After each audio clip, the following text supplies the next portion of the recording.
Hello, friends. How are you? I hope that you're doing well.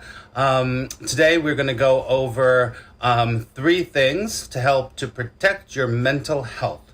So I just wanted to say this before we get started is that, my non-duality talks and all of that stuff is a very specific type of conversation to engage in. And I've been teaching for a very long time and a lot about your mental health and how your spirituality comes into play with your mental health, such as the Course in Miracles, which is a psychological spiritual training. And today it's pretty secular, but it's straightforward because I believe that your mental health is everything. It really is everything. When this is working in the right way, and you feel in alignment, you feel more in flow, you'll feel more connected, you feel more, you just feel better. And so with times like these that we're going through with COVID, with politics, with monkeypox, with the climate, with your own personal things in your own lives, your circumstances, your family, your friends, all of that stuff, it's really important that we remember a few things to take care of our mental health. Okay? So we're going to do three things today. So definitely get your pad and paper to write down a couple of things. And at the end, I think that I'll give you one more, just because I know a lot of these things. And a lot of these, all of these things, I practice myself. And also, I've taught my students to do these things with great results. So, get ready, because here are three things to help you to protect your mental health.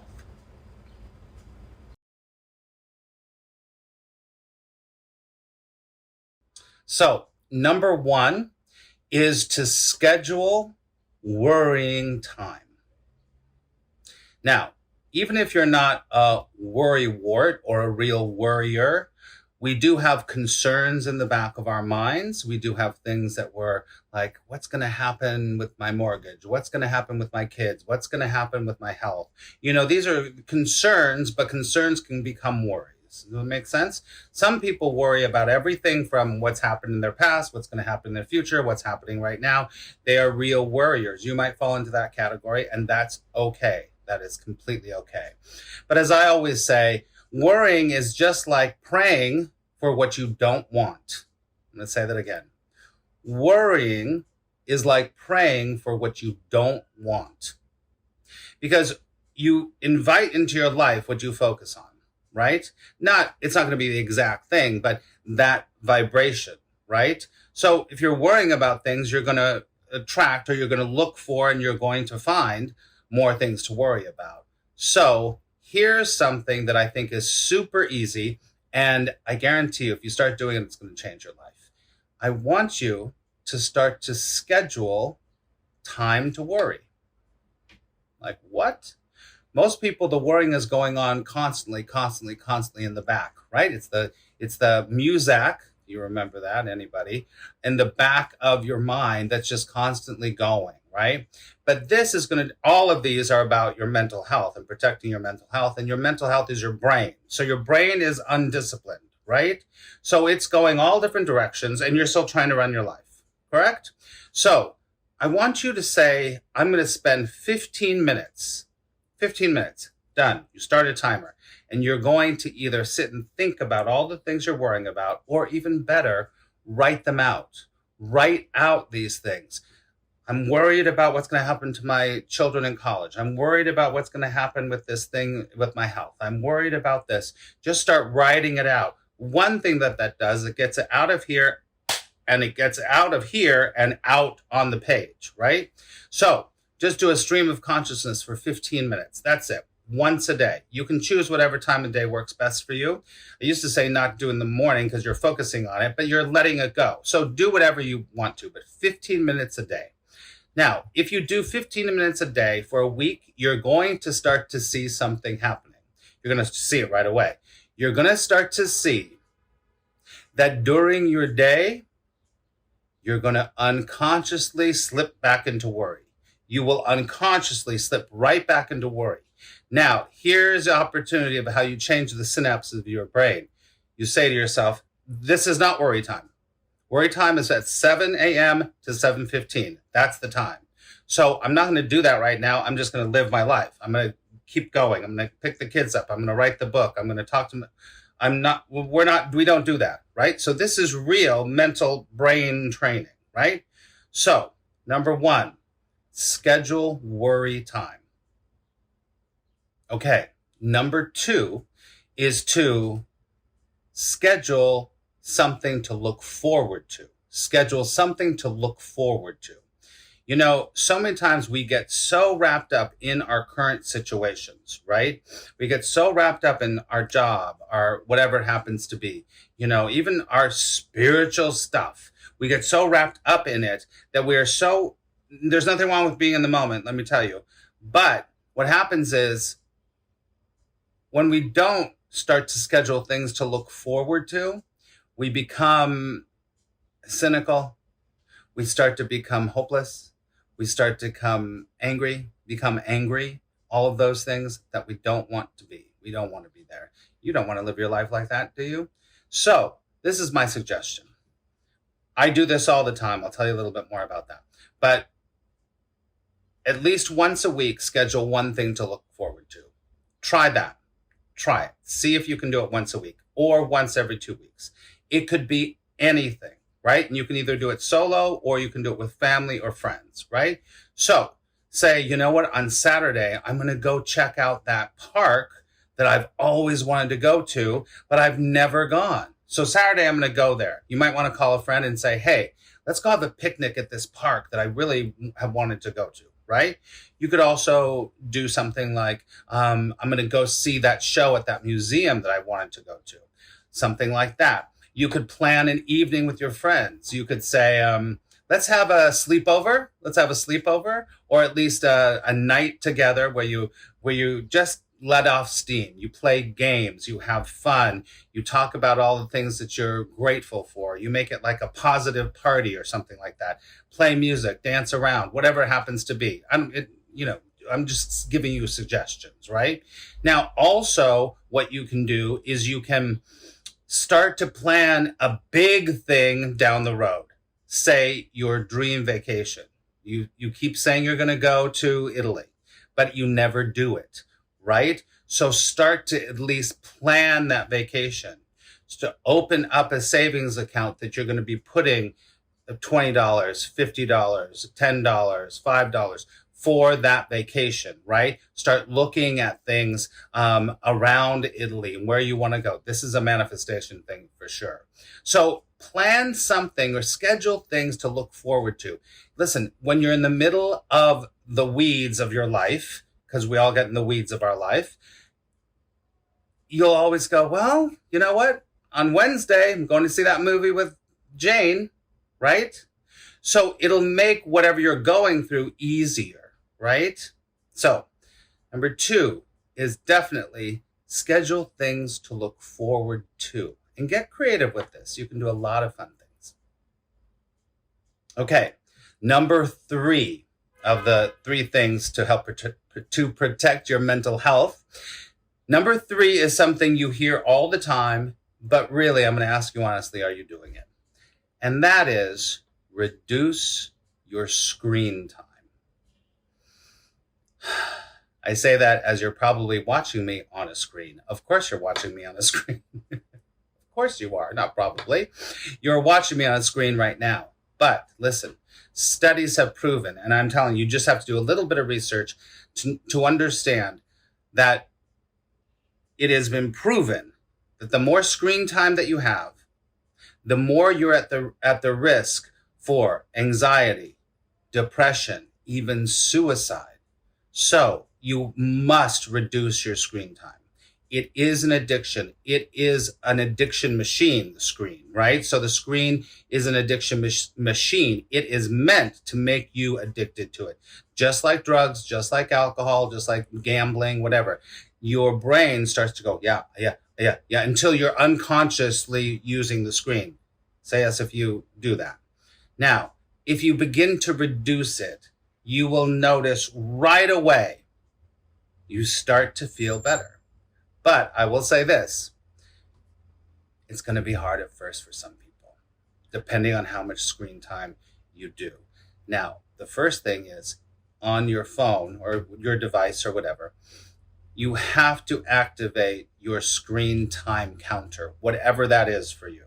If it's an iPhone or Android, whatever. There are ways to say, oh, I did 2 hours a day. Okay. I want to make it 1 hour a day, whatever it happens to be. Give yourself some kind of a goal for the first, watch yourself for a couple of days and go, oh, I tend to be 4 hours. And it's very easy. Most people underestimate how much time they are on a screen. You probably do. But when you start to track it, you go, oh, darn, those 10 minutes add up really quickly. So personally, I feel like a really good goal to be able to check your email, see enough news to not overwhelm you, all that stuff, is about an hour and a half a day. That sounds like, whoa, crazy, right? But it can be done. It can be done. I mean, no matter what, it can be done. So set a goal for an hour and a half a day. Now, I mean, if you get to 2 and you've been at 4, give yourself a round of applause, because that's important, right? So we're just having a consciousness of being like, I am not going to just unconsciously pick up the phone. The second thing is, do not, and this was huge for me, do not keep your phone next to your bed when you sleep. Don't do it. Don't do it. You will feel so much better. There's another tip I'm going to give you. Put your phone in another room or right outside your bedroom. If you need the alarm, it'll be right there. If there's an emergency call, you can hear it, right? So it'll be right there. So what this does is it doesn't let you, I mean, you can always get up and get the phone, but at night, and then the worst thing is first thing in the morning, don't do that. That's not good for your mental health. That is not good for your mental health. So put it outside. If it's an alarm, you're going to have to get up and you're going to have to go, and you can hit the snooze button or stop, and then don't start scrolling right away. Give yourself at least an hour before any electronics turn on in the morning, right? Another thing is, and this was hard for me, is to try to leave your phone at home when you go on short trips. That was hard for me. I had to do a lot of walking in New York, and so I was like, you know what? I'm going to leave the phone home. At the beginning, it was hard because it's an addiction, right? But then it started to become freeing, and it was so great. I don't have to document every single thing I do. I don't have to have that emergency call thing all the time. It puts you in that constant state of anxiety all the time, and you don't even recognize it because you're always living it. So this is what I suggest. If you're going on short trips, leave your phone home and see what happens, because ET will phone home. I just thought of that. Anyway, so try that. Reduce your screen time. I guarantee you're going to feel better. Okay, here's your bonus one.